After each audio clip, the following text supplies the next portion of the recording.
शांति 26/5/2020 के ईश्वरीय महावाक्य। मीठे बच्चे, सदा इसी नशे में रहो कि हम संगम युगी ब्राह्मण हैं। हम जानते हैं जिस बाबा को सब पुकार रहे हैं वह हमारे सन्मुख है। प्रश्न: जिन बच्चों का बुद्धि योग ठीक होगा उन्हें कौन सा साक्षात्कार होता रहेगा? उत्तर: सतयुगी नई राजधानी में क्या क्या होगा, कैसे हम स्कूल में पढ़ेंगे, फिर राज्य चलाएंगे, यह सब साक्षात्कार जैसे जैसे नज़दीक आते जाएंगे होता रहेगा। परंतु जिनका बुद्धि योग ठीक है, जो अपने शांति धाम और सुख धाम को याद करते हैं, धंधा धोरी करते भी एक बाप की याद में रहते हैं, उन्हें ही यह सब साक्षात्कार होंगे। गीत: ओम नमो शिवाय। ओम शांति। भक्ति मार्ग में और जो भी सत्संग होते हैं उनमें तो सब गए होंगे। वहाँ या तो कहेंगे बोलो, सब वह गुरु या राम का नाम बताएंगे। यहाँ बच्चों को कुछ कहने की ज़रूरत नहीं रहती, एक ही बार कह दिया है, घड़ी घड़ी कहने की दरकार नहीं। बाप भी एक है, उनका कहना भी एक ही है। क्या कहते हैं बच्चों? मामे कम याद करो, पहले सीखकर फिर आकर यहाँ बैठते हैं। हम जिस बाप के बच्चे हैं उनको याद करना है। यह भी तुमने अभी ब्रह्मा द्वारा जाना है कि हम सभी आत्माओं का बाप वह एक है। दुनिया यह नहीं जानती, तुम जानते हो। हम सब उस बाप के बच्चे हैं, उनको सभी गॉड फादर कहते हैं। अब फादर कहते हैं, मैं इस साधारण तन में तुमको पढ़ाने आता हूँ। तुम जानते हो बाबा इनमें आए हैं, हम उनके बने हैं। बाबा ही आकर पति से पावन होने का रास्ता बताते हैं। यह सारा दिन बुद्धि में रहता है। यीशु बाबा की संतान तो सब हैं, परंतु तुम जानते हो और कोई नहीं जानते हैं। तुम बच्चे समझते हो हम आत्मा हैं। हमको बाप ने फरमान किया है कि मुझे याद करो, मैं तुम्हारा बेहद का बाप हूँ। सब चिल्लाते रहते हैं कि पतित पावन आओ। हम पतित बने हैं, यह देह नहीं कहती, आत्मा इस शरीर द्वारा कहती है। 84 जन्म भी आत्मा लेती है ना। यह बुद्धि में रहना चाहिए कि हम एक्टर्स हैं। बाबा ने हमको अब त्रिकालदर्शी बनाया है, आदि मध्य अंत का ज्ञान दिया है। बाप को ही सब बुलाते हैं ना। अभी भी वह कहते रहते हैं कि आओ, और तुम संगम युगी ब्राह्मण कहते हो। बाबा आया हुआ है। इस संगम युग को भी तुम जानते हो। यह पुरुषोत्तम युग गाया जाता है। पुरुषोत्तम युग होता ही है कलयुग के अंत और सतयुग के आदि के बीच में। सतयुग में सत पुरुष, कलयुग में झूठ पुरुष रहते हैं। सतयुग में जो होकर गए हैं उन्हों के चित्र हैं। सबसे पुराने ते पुराना यह चित्र है। इनसे पुराना चित्र कोई होते नहीं। इनसे पुराने चित्र कोई होते नहीं। ऐसे तो बहुत मनुष्य फालतू चित्र बनाते हैं। यह तुम जानते हो कौन कौन होकर गए हैं। जैसे नीचे अम्बा का चित्र बनाया है अथवा काली का चित्र है, तो ऐसी भुजाओं वाली हो थोड़े ही सकती। बाबा कहते हैं ऐसी भुजाओं वाली कोई हो थोड़ी ही सकती। अम्बा को भी 2 भुजाएं होंगी ना। मनुष्य तो जाकर हाथ जोड़ते पूजा करते हैं। भक्ति मार्ग में अनेक प्रकार के चित्र बनाए हैं। मनुष्य के ऊपर ही भिन्न भिन्न प्रकार की सजावट करते हैं तो रूप बदल जाता है। यह चित्र आदि वास्तव में कोई है नहीं। यह सब है भक्ति मार्ग। यहाँ तो मनुष्य लूले लंगड़े निकल पड़ते हैं। सतयुग में ऐसे नहीं होते। सतयुग को भी तुम जानते हो, आदि सनातन देवी देवता धर्म था। यहाँ तो ड्रेस देखो, हर एक की अपनी अपनी कितनी वैरायटी है। वहाँ तो यथा राजा रानी तथा प्रजा होते हैं। जितना नज़दीक होते जाएंगे तो तुमको अपनी राजधानी की ड्रेस आदि का भी साक्षात्कार होता रहेगा। देखते रहेंगे, हम ऐसे स्कूल में पढ़ते हैं, यह करते हैं। देखेंगे भी वह जिनका बुद्धि योग अच्छा है, अपने शांति धाम सुख धाम को याद करते हैं। धंधा दौरी तो करना ही है, भक्ति मार्ग में भी धंधा आदि तो करने हैं ना। ज्ञान कुछ भी नहीं था, यह सब है भक्ति। उसको कहेंगे भक्ति का ज्ञान। वह ये ज्ञान दे ना सके कि तुम विश्व के मालिक कैसे बनेंगे। अभी तुम यहाँ पढ़कर भविष्य विश्व के मालिक बनते हो। तुम जानते हो यह पढ़ाई है ही नहीं दुनिया अमरलोक के लिए। बाकी कोई अमरनाथ पर शंकर ने पार्वती को अमर कथा नहीं सुनाई, वह तो शिव शंकर को मिला देते हैं।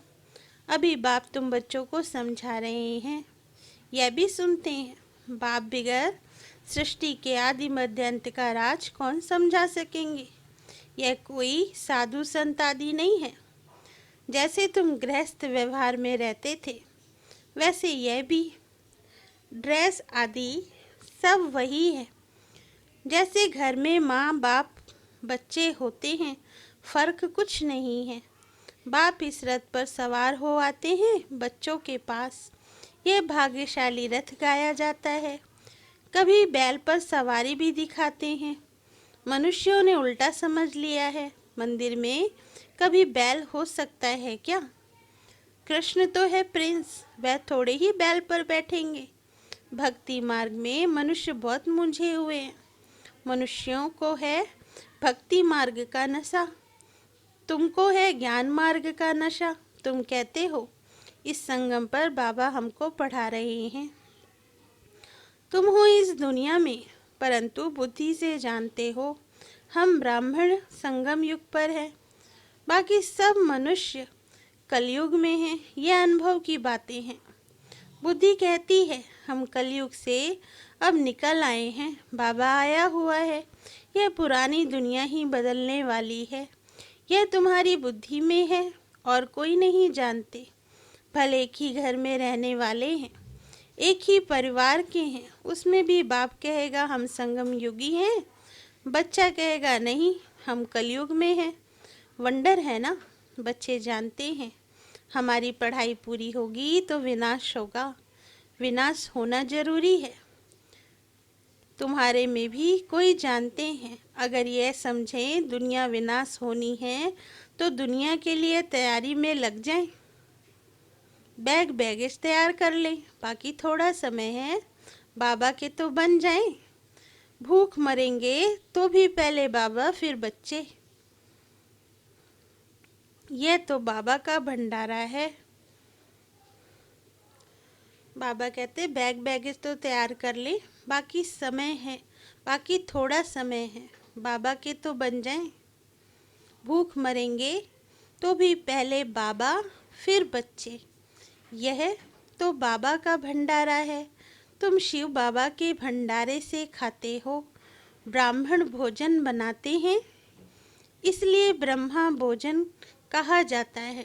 जो पवित्र ब्राह्मण हैं, याद में रहकर बनाते हैं। सिवाय ब्राह्मणों के शिव बाबा की याद में कोई रह नहीं सकते। वह ब्राह्मण थोड़े ही शिव बाबा की याद में रहते हैं। शिव बाबा का भंडारा यह है जहाँ ब्राह्मण भोजन बनाते हैं। ब्राह्मण योग में रहते हैं। पवित्र तो है ही, बाकी है योग की बात। इसमें ही मेहनत लगती है।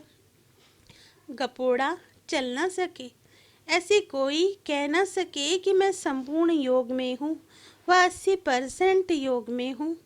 कोई भी कह ना सके। ज्ञान भी चाहिए। तुम बच्चों में योगी वे हैं जो अपनी दृष्टि से ही किसी को शांत कर दे। यह भी ताकत है।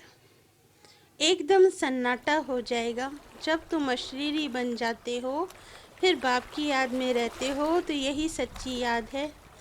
फिर से ये प्रैक्टिस करनी है। जैसे तुम जहाँ याद में बैठते हो, ये प्रैक्टिस कराई जाती है, फिर भी सब कोई याद में रहते नहीं। कहाँ कहाँ बुद्धि भागती रहती है, तो वह फिर नुकसान कर लेते हैं। यहाँ संदली पर बिठाना उनको चाहिए जो समझे हम ड्रिल टीचर हैं, बाप की याद में सामने बैठे हैं। बुद्धि योग और कोई तरफ ना जाए, सन्नाटा हो जाएगा। तुम अशरीरी बन जाते हो और बाप की याद में रहते हो। यह है सच्ची याद। सन्यासी भी शांति में बैठते हैं, वह किसकी याद में रहते हैं? वह कोई रियल याद नहीं है, कोई को फ़ायदा नहीं दे सकेंगे, वह सृष्टि को शांत नहीं कर सकते। बाप को जानते ही नहीं, ब्रह्म को ही भगवान समझते रहते हैं। वह तो है नहीं। अभी तुमको श्रीमत मिलती है, मामेकम याद करो। तुम जानते हो हम 84 जन्म लेते लेते हर जन्म में थोड़ी थोड़ी कला कम होती जाती है। जैसे चंद्रमा की कला कम होती जाती है। देखने से इतना मालूम थोड़े ही पड़ता है। अभी कोई भी संपूर्ण नहीं बना है। आगे चल तुमको साक्षात्कार होंगे। आत्मा कितनी छोटी है, उनका भी साक्षात्कार हो सकता है। नहीं तो बच्चियां कैसे बताती हैं कि इनमें लाइट कम है, इनमें जास्ती है। दिव्य दृष्टि से ही आत्मा को देखती हैं। यह भी सभी ड्रामा में नूंद है। मेरे हाथ में कुछ नहीं है। ड्रामा मुझसे कराते हैं। यह सब ड्रामा अनुसार चलता रहता है। भोग आदि यह सब ड्रामा में नूंद है। सेकंड बाय सेकंड एक्ट होता है। अभी बाप शिक्षा देती है कि पावन कैसे बनना है। बाप को याद करना है कितनी छोटी आत्मा है जो पतित बनी है, फिर पावन बननी है। वंडरफुल बात है ना। कुदरत कहते हैं ना, बाप से तुम सब कुदरती बातें सुनते हो। सबसे कुदरती बात है आत्मा और परमात्मा की, जो कोई नहीं जानते हैं। ऋषि मुनि आदि कोई भी नहीं जानते। इतनी छोटी सी आत्मा ही पत्थर बुद्धि फिर पारस बुद्धि बनती है। बुद्धि में यही चिंतन चलता रहे कि हम आत्मा पत्थर बुद्धि बनी थी, अब फिर बाप को याद कर पारस बुद्धि बन रही हैं। लौकिक रीति तो बाप भी बड़ा फिर टीचर गुरु भी बड़े मिलते हैं। यह तो एक ही बिंदी बाप भी है, टीचर भी है, गुरु भी है। सारा कल्प देहधारी को याद किया है। अब बाप कहते हैं मामेकम याद करो। तुम्हारी बुद्धि को कितना महीन बनाते हैं। विश्व का मालिक बनना कोई कम बात है क्या? यह भी कोई ख्याल नहीं करते कि यह लक्ष्मी नारायण सतयुग के मालिक कैसे बने। तुम भी नंबरवार पुरुषार्थ अनुसार जानते हो। नया कोई इन बातों को समझ न सके। पहले मोटे रूप से समझा, फिर महीनता से समझाया जाता है। बाप है बिंदी, वह फिर इतना बड़ा बड़ा लिंग रूप बना देते हैं। मनुष्यों के भी बहुत बड़े बड़े चित्र बनाते हैं, परंतु ऐसे हैं नहीं। मनुष्यों के शरीर तो यही होते हैं। भक्ति मार्ग में क्या क्या बैठ बनाया है। मनुष्य कितना मूंझे हुए हैं। बाप कहते हैं जो पास्ट हो गया वह फिर हो गया, जो पास्ट हो गया वह फिर होगा। अभी तुम बाप की श्रीमत पर चलो। इनको भी बाबा ने श्रीमत दी, साक्षात्कार कराया ना। तुमको हम बादशाही देता हूँ, अब इस सर्विस में लग जाओ। अपना वर्षा लेने का पुरुषार्थ करो। यह सब छोड़ दो। तो यह भी निमित्त बना। सब तो ऐसे निमित्त नहीं बनते हैं। जिनको नशा चढ़ा तो आकर बैठ गए। हमको तो राजाई मिलती है, फिर यह पाई पैसे क्या करेंगे। तो अब बाप बच्चों को पुरुषार्थ कराते हैं। राजधानी स्थापन हो रही है। कहते भी हैं हम लक्ष्मी नारायण से कम नहीं बनेंगे, तो श्रीमत पर चलकर दिखाओ। तो बाप कहते हैं श्रीमत पर चलकर दिखाओ, चूचा मत करो। बाबा ने थोड़े ही कहा बाल बच्चों का क्या हाल होगा। एक्सीडेंट में अचानक कोई मर जाते हैं तो कोई भूखा रहता है क्या? कोई ना कोई मित्र संबंधी आदि दे देते हैं खाने के लिए। यहाँ देखो बाबा पुरानी झोपड़ी में रहते हैं, तुम बच्चे आकर महलों में रहते हो। बाप कहेंगे बच्चे अच्छी रीति रहें, खाए पिएं, जो कुछ भी नहीं ले आए हैं उनको भी सब कुछ अच्छी रीति मिलता है। इस बाबा से भी अच्छी रीति रहती है। शिव बाबा कहते हैं हम तो हैं ही रमता योगी, कोई का भी कल्याण करने जा सकता हूँ।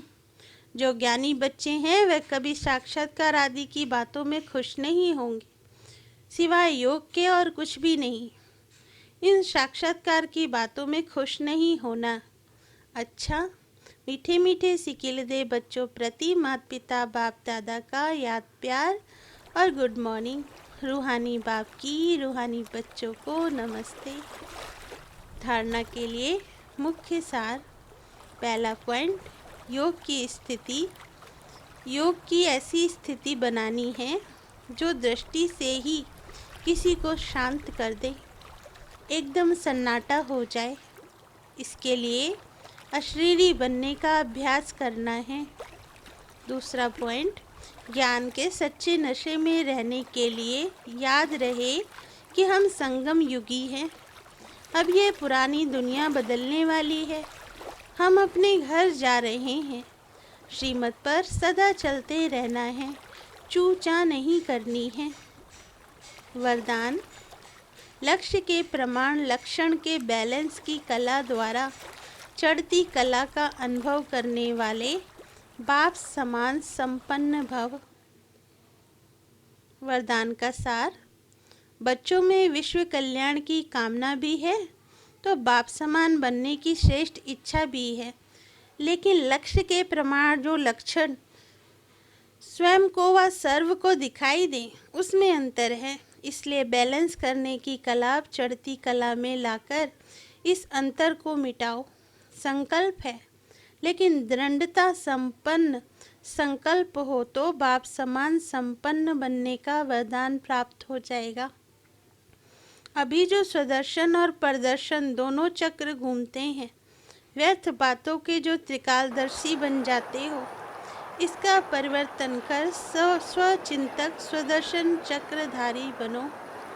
स्लोगन, सेवा का भाग्य प्राप्त होना ही सबसे बड़ा भाग्य है। अच्छा, ओम शांति।